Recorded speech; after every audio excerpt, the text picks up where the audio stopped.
Hello guys, welcome to supreme steno classes. और मैं miscellaneous dictation देने जा रहा हूँ specially for those who are preparing for NVS, ESIC, SSC, FSSAI and other upcoming skill examination. So guys, be ready for it. 5 seconds.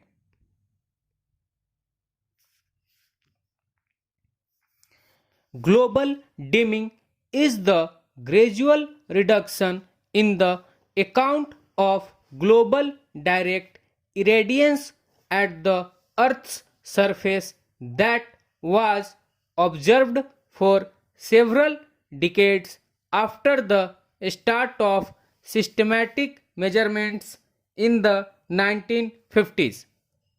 The effect varies by location, but worldwide it has been estimated to be of the order of a 4% reduction over the 3 decades from 1960 to 1990.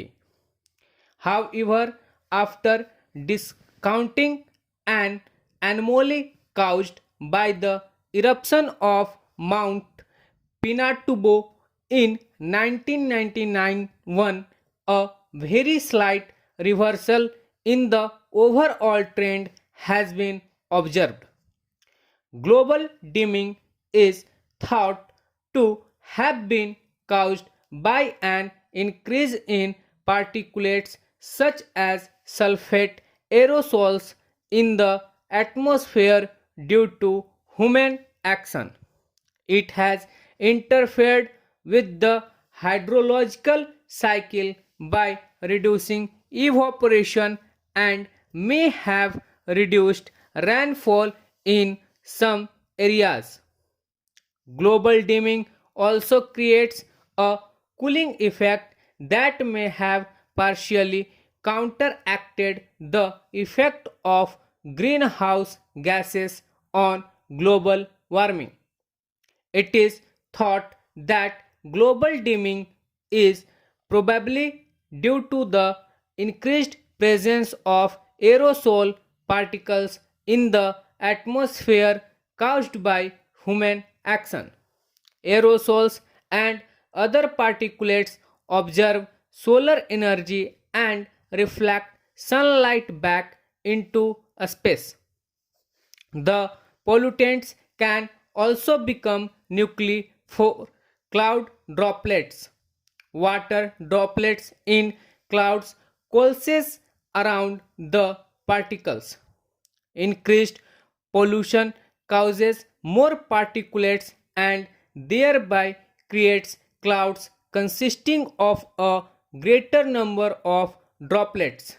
That is, the same amount of water is spread over more droplets. The smaller droplets make clouds more reflective so that more incoming sunlight is reflected back into a space and less reaches the Earth's surface.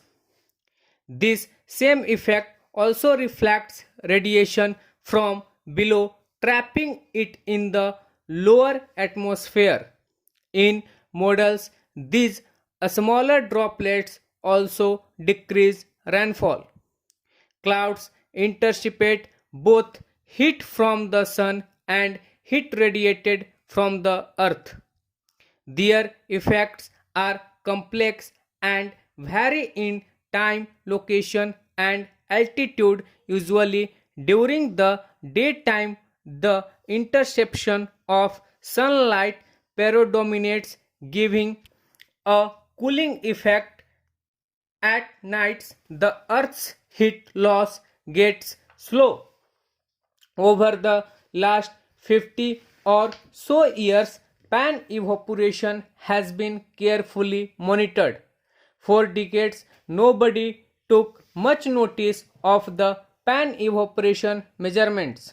But in the 1990s, in Europe, Israel, and North America, scientists spotted something that at the time was considered very strange. The rate of evaporation was falling, although they had expected it to increase due to global warming. Same trend has been observed in China over a similar period. Decrease in solar irradiance is cited as the driving force.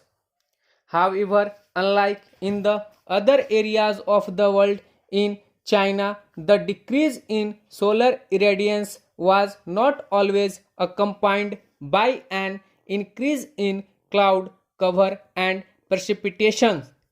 It is believed that aerosols may play a critical role in the decrease of solar irradiance in China.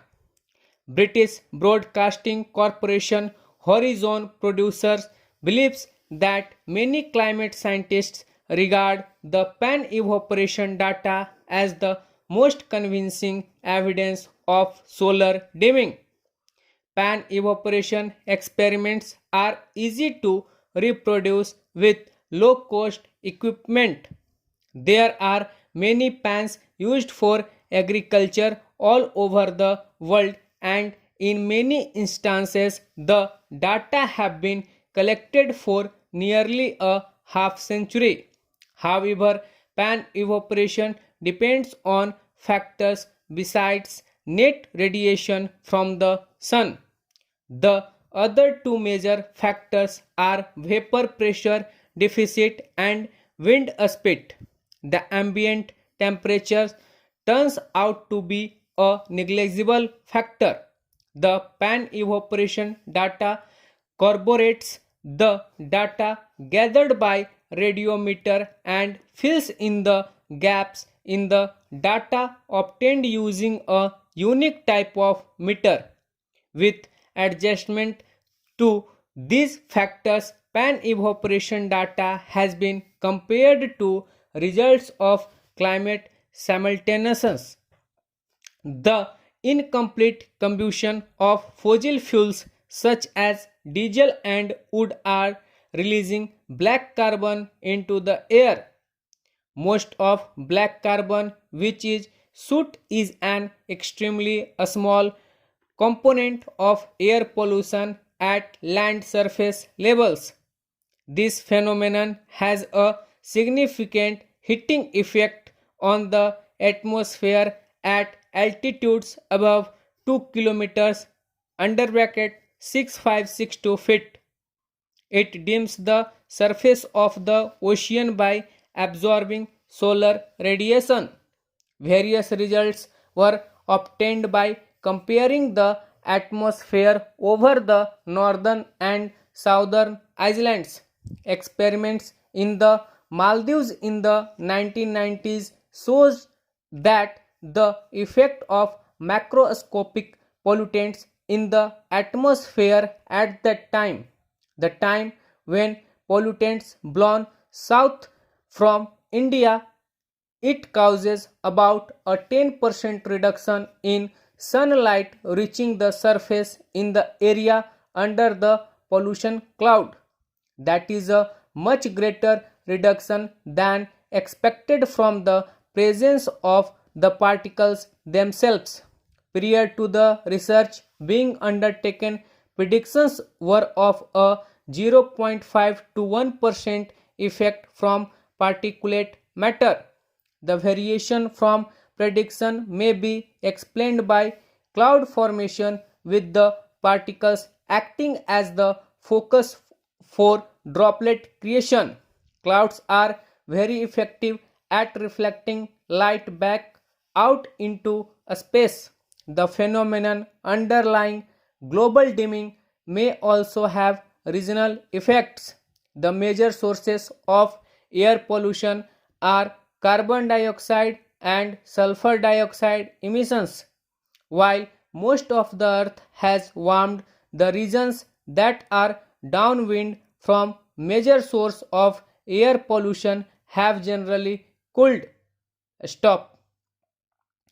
So guys so sorry, एक जगह मैंने last में मालदीव्स के आगे जो है वहाँ पे सोड था, मैंने सोड पढ़ दिया है, ठीक है। तो उसके लिए आप कंसिडर कर लीजिएगा उस चीज़ को। होप सो बहुत ही अच्छे वर्ड्स हैं, मिसलेनियस मैटर्स दे रहा हूँ आप लोगों को ताकि आप लोग ज़्यादा से ज़्यादा अच्छा प्रैक्टिस कर पाएँ। और चूँकि इस तरीके के ही मैटर अब के अपकमिंग एग्जामिनेशंस में आएंगे, जैसा कि आ रहे हैं, जो एक ट्रेंड चल रहा है अब न्यू टाइम में, तो इसलिए मैं इस तरीके के डिक्टेशन दे रहा हूँ। तो होप सो आप इसे अच्छे से लिखेंगे। और यदि आपको हम मेरे डिक्टेशंस पसंद आ रहे हैं तो चैनल को लाइक कीजिए, सब्सक्राइब कीजिए, शेयर कीजिए। और यदि आपकी कोई क्यूरीज है स्किल के रिगार्डिंग तो कमेंट बॉक्स में ज़रूर लिखिए। धन्यवाद।